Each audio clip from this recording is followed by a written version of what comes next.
رسول کریم صلی اللہ علیہ وسلم کے قریب ہونے کا میں نسخہ عرض کرنا چاہتا ہوں۔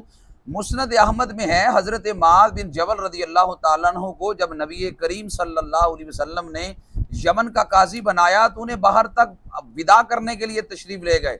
اب میرے آقا علیہ الصلوۃ والسلام کی کریمانہ نوازش دیکھیں، حضرت معاذ بن جبل کو سواری پہ بٹھایا ہے، خود میرے آقا صلی اللہ علیہ وسلم ساتھ چل رہے ہیں۔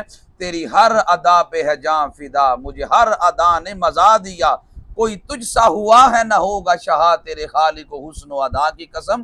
میرے آقا صلی اللہ علیہ وسلم تشریف لے گئے، نبی علیہ السلام نے فرمایا اے معاذ بن جبل، یہ تیری میری آخری ملاقات ہے، اب جب تو مدینہ میں آئے گا تو میرے روزے پر تو گزرے گا۔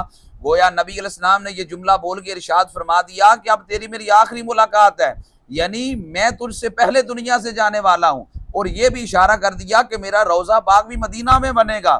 حضرت معاذ بن جبل نے جب یہ جملے سوئے تو زاروں کی طار رونے لگے۔ میرے آقا صلی اللہ علیہ وسلم نے ارشاد فرمایا ان اول الناس بالمتقون من کانوا حیث کان۔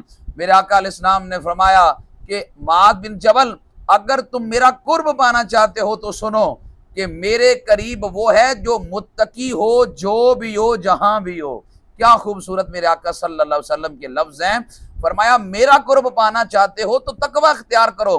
فرمایا متقی میرے قریب ہے، وہ جس خاندان سے بھی ہو، وہ جس نسل کا بھی ہو، وہ دنیا کی جس خطے میں بستا ہو، فرمایا میرا قرب اسے ملے گا جو تقوی اختیار کرے گا۔ یاد رکھنا، اس عظیم بارگاہ کے اندر جسموں کی قریبی اور دوری نہیں دیکھی جاتی بھائی، اس بارگاہ میں تو ابو جہل قریب رہ کے بھی دور تھا، ویسے کرنی دور رہ کے بھی قریب تھے۔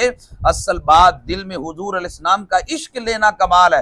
جب حضور علیہ السلام کی محبت ہو، تقوی ہو، وہ بندہ دور نہیں ہوتا، وہ حقیقت میں قریب ہوتا ہے۔